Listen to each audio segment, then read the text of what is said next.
on salminama yewtenen ɗo ko yewtere hawnide o debbo mo sutti ɗon ka ɓaawo bodwan ɗo ko debbo jombindirɗo e worɓe tato aduna on ko ɓenta kon aduna on ko hella lannugol woni ko sufa ɗum ni kono en finsita joni. Mes frères et sœurs, nous sommes dans un monde cruel, un monde dont on ne sait pas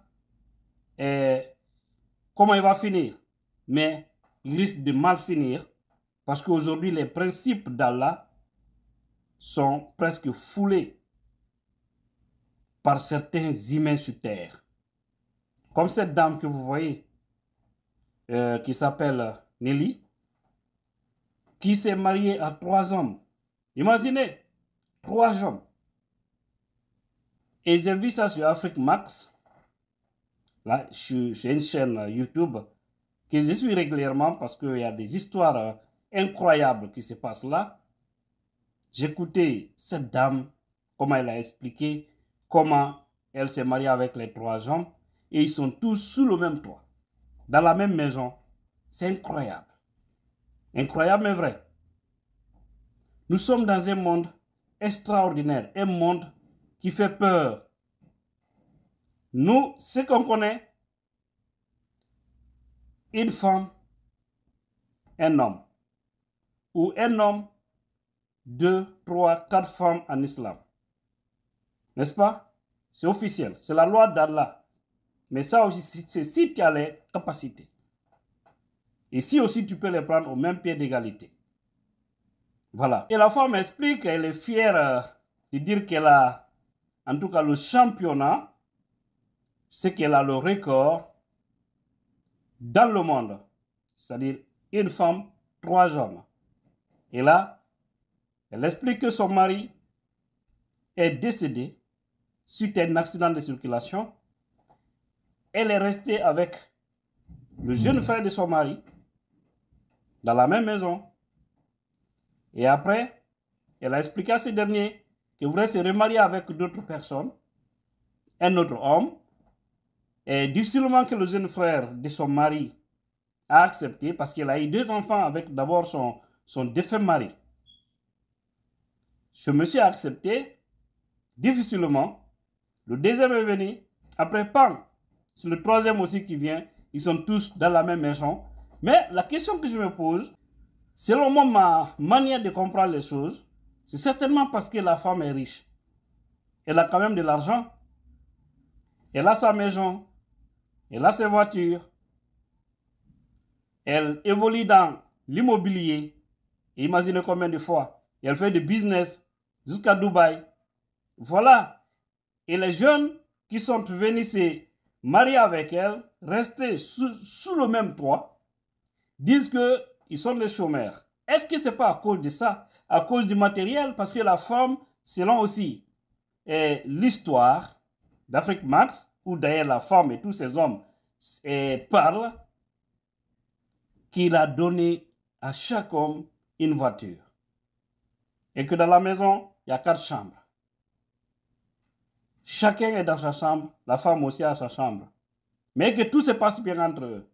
Comme dit nos artistes guinéens qui ont chanté Tourou Tourou, Andego Tourou les... Allah, on sait, chacun dans son coin.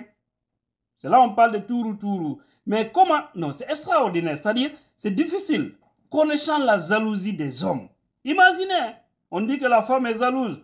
Mais la jalousie de l'homme, c'est extraordinaire. C'est extraordinaire. La femme peut voir des choses, elle supporte. Mais l'homme ne peut pas. Mais eux, ils sont ensemble durant 3 ans. Ils sont ensemble. Mais que tout va bien entre eux. Cruel, n'est-ce pas? En tout cas, ce qu'on appelle le monde Haki Jaman. C'est un monde très bizarre. Ouais. Haray. On dit que on famille ben.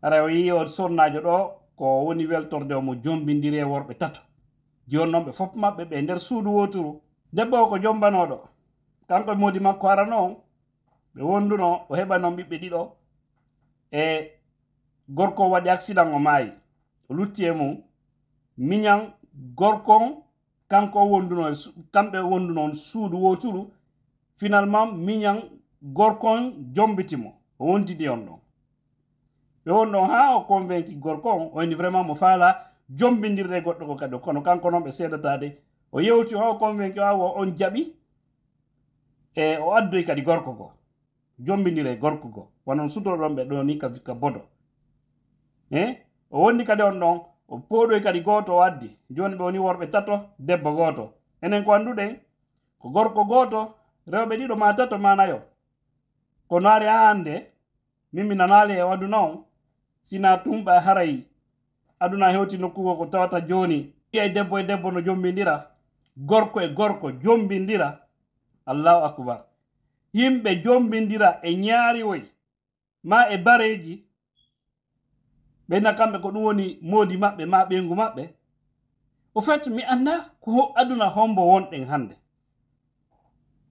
sariyaji no woote leyɗe no wona woniri wo leydi kala e sariya mum awo debbo ɗo kadi haray kon ɗon nde teddungal mum ɗum ɗo noon allah dandu en sufa ɗum ɗo ka meɗen en tori allah allah dandu en par ce que ɗum ɗo wona afrique de l'ouest on fo ko afrique de l'est on ella uganda en to e kunsie nun afrique max son yeyi e makkum ka youtube ko histoire ji bano adama miijota ko tun no wawi wonde hoore leydi yoto haray no sufa ɗippiji ɗo ɗi tongaka ɗi hirsaka men teddungal mo ɓe fof maɓɓe ɓe suudu woturu chambre ji 4 gorko kala no e nder chambre mum debbo kano ka chambre mum ɓe wadde ɗon tuuru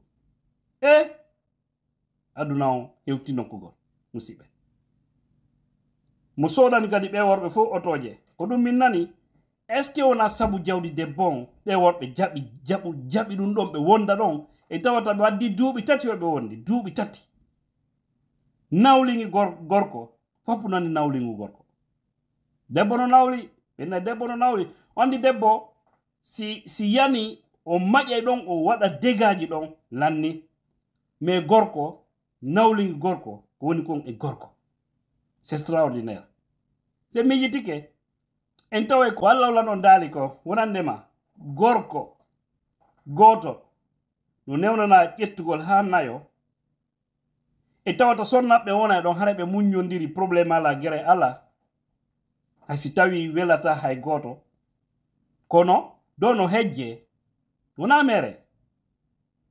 mere few worɓe ɗiɗo gorko gooto ko 3e guerre ɗum no anda en plus forte raison si ɓuri ɗon kono ɓeɗo yiɓe ɗon ɓe jooɗi ɓe deƴƴi ɗon ɓari o hari ko gaynuɓe janngude ɓe ala situation debbo joni ɓe jombindire maɓɓe donc mo kala maɓɓe no mari oto mo wallitiɓe fi programme ji maɓɓe est ce que na sabu jawdi ndi par ce que debbo déjà modi makko ara noon o heɓa noon ɗo ɗiɗo awa haray ko ɗum humpitiɗen e ɗum ɗo kadi haray vraiment aduna o hewtinokugol landi tun ɗum ɗo ko gorko gooto sufan ɗo wawata marsude seede nawlingu koye debbo heƴata fayda lammandi ko mi wonno foore meɗen mbarno woɓɓe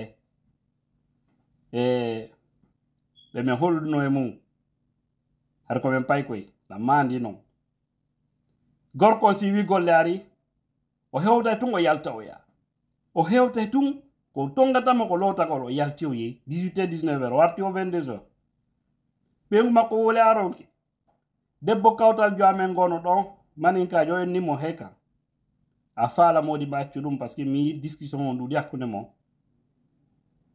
ñande warti ɗo o nimo yaltude an kadi ɓorno e innaɗa yaltude hay sala programme innumoɗa yaltude ñande ko oya ari tun debbo kañum kadi ɓurni ha laba gorko on arti tun o gayni changeade ko yette barijo nongoy falno ka wolde kono tawi mami wola fiyo gandu o ɓorni o brayi on o wowir noon o wubbi tun debbon kadi immi hande nongoy ko ene on yadde o yaade honto o kon ɗo yawde toon onon on golle ñalorma arton o wondata yanka suudu oy noon to jakatala mi oyni nono joni mimala on jokkude joni yahe min kala nangude lawol la yaade hirde wonto la yaade hirde non ton defu ɗum min kala yaade hirde ko min adduma ɗo kako han addilan ɗo si mi tawalima ɗo a mooɓay ne mi mooɓa non kerenano ko goytuɗa alam gorko on wubbi o yalti few debbo in he attiɗo men arde o saabi on no wengi ɗo nani gorko on yeyi yiltiteni ko hakkude allah sa ya fuɗɗi wadde menace ji debbo e darale makko o nangi lawa makko aya wonne habo mi nodde mom maɓe mi wolnaɓe ko yewre ma nde mi yettata ko min adduma ɗo koye ordre wonta garawon kum vari ɗon kum colo calanni meɗen jooɗi sara to meɗen suddi men wala hande film hande bande sefon ko ɗoni mayde grand hunko wallay ko yahano nde ñande nanon koye pagay mono wolande ko histoire vrai jo grand ko yahano few ko yiltino ɓe wonso wansanni ɗon kawte ɗe ngari ɓisi hakkude maɓɓe mais nde ñando yahano few gila ɗum situation on change o haray ko haɗo mon darade ko non ɗon hawni ka allah faw en jam habo mi nodde mom maɓe mi wolnaɓe ko yewre ma nde mi yettata ko min adduma ɗo koye ordre wonta garawon kum vari ɗon kum colo calanni meɗen jooɗi sara to meɗen suddi men wala hande film hande bande sefon ko ɗoni mayde grand hunko wallay ko yahano nde ñande nanon koye pagay mono wolande ko histoire vrai jo grand ko yahano few ko yiltino ɓe wonso wansanni ɗon kawte ɗe ngari ɓisi hakkude maɓɓe mais nde ñando yahano few gila ɗum situation on change o haray ko haɗo mon darade ko non ɗon hawni ka allah faw en jam